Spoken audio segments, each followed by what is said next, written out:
Drop it.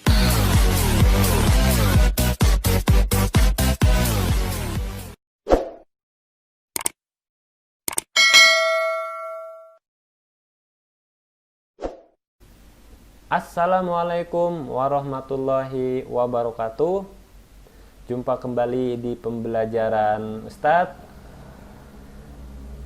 Hari ini kita akan melanjutkan materi pekan kemarin mengenai arti penting Undang-Undang Dasar 1945 dalam kehidupan berbangsa dan bernegara.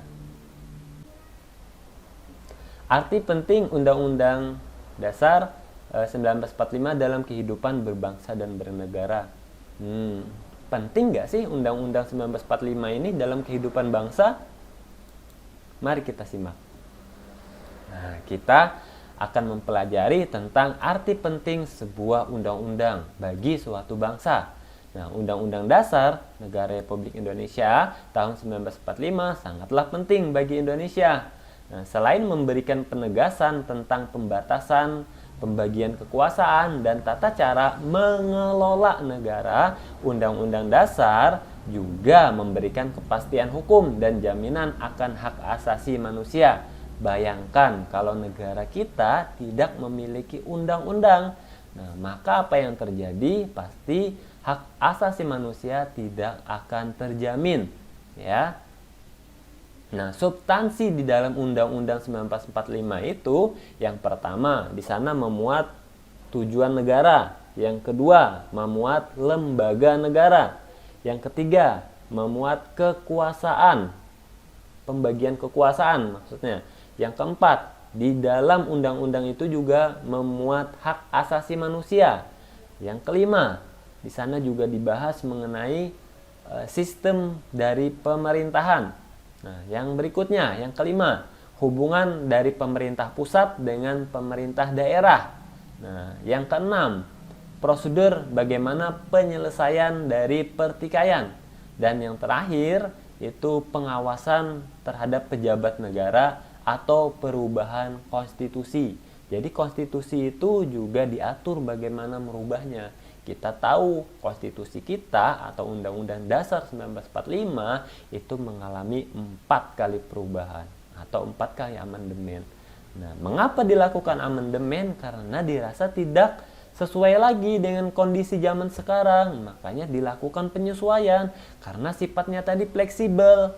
Nah, jadi dilakukanlah penyesuaian supaya tetap bisa bertahan dengan kondisi masyarakat yang ada sekarang. Nah, dan juga undang-undang itu sifatnya rigid, sulit dirubah pada bagian-bagian tertentu, seperti halnya dalam pembukaan. Nah, jadi pembukaan Undang-Undang Dasar itu sepakat untuk tidak dirubah. Kenapa? Karena kalau kita merubah pembukaan itu sama dengan kita mengganti sebuah dasar negara. Nah, makanya undang-undang di sana disebut dia kaku atau rigid.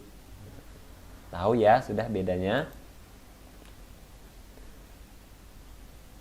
Nah, makna di dalam pembukaan Undang-Undang 1945. Yang pertama, alinea pertama itu pernyataan keteguhan bangsa Indonesia dalam membela kemerdekaannya. Makna alinea yang kedua yaitu sebuah tekad untuk menuju kemerdekaan yang dicapai oleh bangsa Indonesia melalui perjuangan. Makna alinea ketiga, pengakuan motivasi spiritual yang luhur bahwa kemerdekaan kita adalah atas berkat rahmat Allah yang Maha Kuasa. Dan yang keempat, itu adanya cita-cita dan tujuan bangsa Indonesia serta landasan dasar negara yaitu Pancasila. Nah, antara pembukaan Undang-Undang 1945 dengan batang tubuh Undang-Undang 1945 itu saling berhubungan. Nah, isi dari pembukaan Undang-Undang 1945. Ayo, ada yang hafal tidak? Yang pertama, alinea pertama bahwa sesungguhnya kemerdekaan itu ialah hak segala bangsa dan oleh sebab itu maka penjajahan di atas dunia harus dihapuskan karena tidak sesuai dengan pri kemanusiaan dan pri keadilan. Nah, dan perjuangan pergerakan kemerdekaan Indonesia telah sampai kepada saat yang berbahagia dengan selamat sentosa mengantarkan rakyat Indonesia ke depan pintu gerbang kemerdekaan negara Indonesia yang merdeka, bersatu, berdaulat, adil, dan makmur. Nah, pada alinea yang kedua ini termuat cita-cita bangsa, yaitu negara yang ingin merdeka, yang bersatu, berdaulat, adil, dan makmur.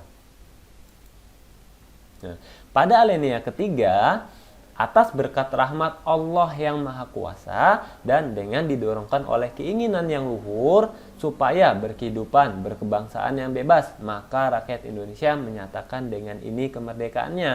Nah, kemudian daripada itu, untuk membentuk suatu pemerintahan negara Indonesia yang melindungi segenap bangsa Indonesia dan seluruh tumpah darah Indonesia dan ikut melaksanakan ketertiban dunia yang berdasarkan kemerdekaan, perdamaian abadi, dan keadilan sosial. Maka disusunlah kemerdekaan kebangsaan Indonesia itu dalam suatu Undang-Undang Dasar Negara Indonesia yang terbentuk dalam suatu susunan Negara Republik Indonesia yang berbentuk dalam suatu susunan Negara Republik Indonesia yang berkedaulatan rakyat dengan berdasar kepada ketuhanan yang Maha Esa, kemanusiaan yang adil dan beradab, persatuan Indonesia, dan kerakyatan yang dipimpin oleh hikmat kebijaksanaan dalam permusyawaratan perwakilan, serta untuk mewujudkan suatu keadilan bagi seluruh rakyat Indonesia.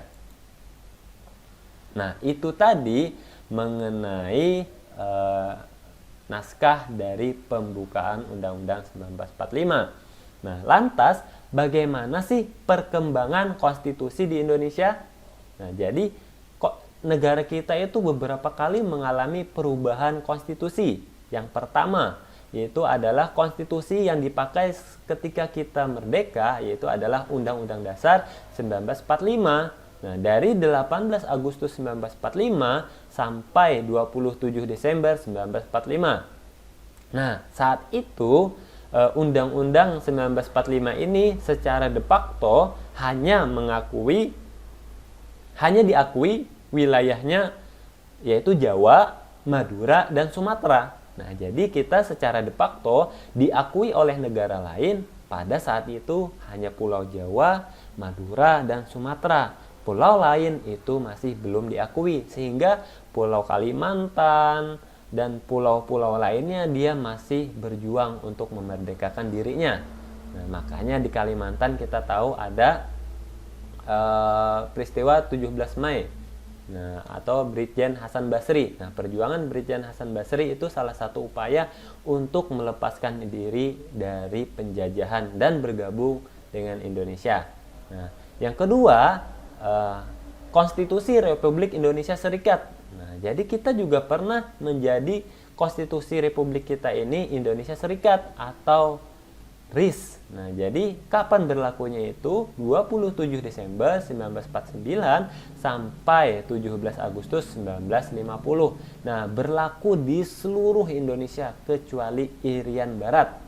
Nah, selesai dari Konstitusi RIS, maka berlakulah Undang-Undang Dasar sementara 1950. Nah, 1950 sampai 1959 tanggal 5 Juli. Nah, berlaku di seluruh Indonesia kecuali Irian Barat. Nah, setelah keluarnya dekret presiden, maka kembalilah ke Undang-Undang Dasar 1945 dari 5 Juli 1959 sampai 19 Oktober 1999 berlaku di seluruh Indonesia termasuk Irian Barat. Nah, setelah itu Undang-Undang 1945 mengalami beberapa kali amandemen, yaitu 4 kali amandemen. Nah, dalam masa reformasi, amandemen pertama itu dilakukan tahun 1999. Amandemen kedua dilakukan tahun 2000, amandemen ketiga dilakukan tahun 2001, dan amandemen yang keempat itu dilakukan tahun 2002. Nah, itu tadi mengenai perubahan-perubahan konstitusi. Nah, lantas batang tubuh Undang-Undang 1945 itu apa? Ayo. Nah, jadi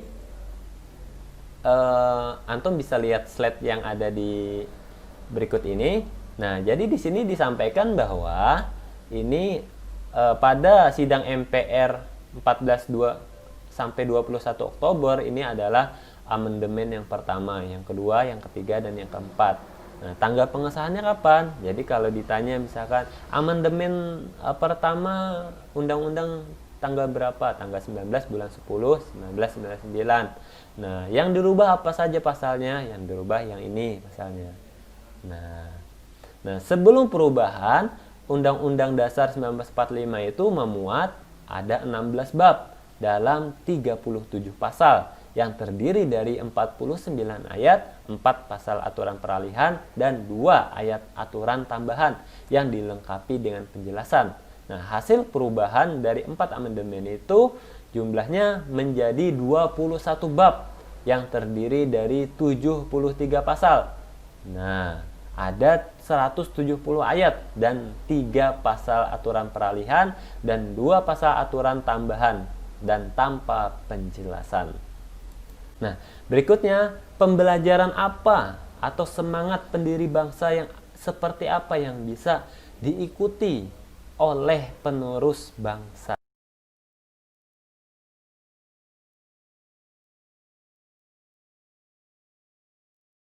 Nah, yang pertama, para pendiri bangsa yang merumuskan Undang-Undang 1945 adalah tokoh terbaik bangsa yang mewakili keberagaman bangsa Indonesia. Nah, berjuang demi kepentingan bangsa dan mengutamakan persatuan serta kesatuan, bersikap rendah hati dan penuh toleransi.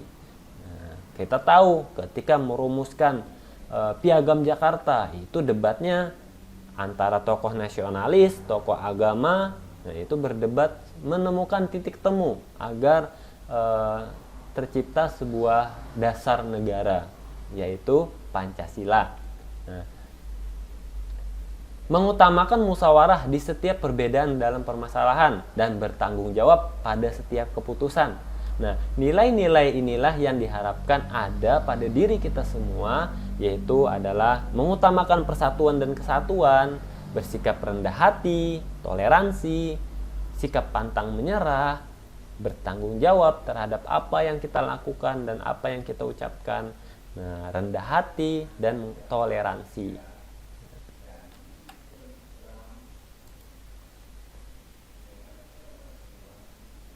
Oke, mungkin itu yang dapat Ustadz sampaikan.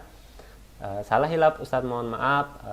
Mari kita tutup pembelajaran kali ini dengan mengucapkan Alhamdulillahirabbil alamin. Apabila antum ada pertanyaan, silahkan tulis di komentar. Jangan lupa mencantumkan nama lengkap dan kelasnya. Nanti insya Allah akan Ustadz pilih pertanyaan-pertanyaan yang bagus untuk kita diskusikan bersama-sama. Demikian Ustadz akhiri. Wabillahi taufiq wal hidayah. Assalamualaikum warahmatullahi wabarakatuh.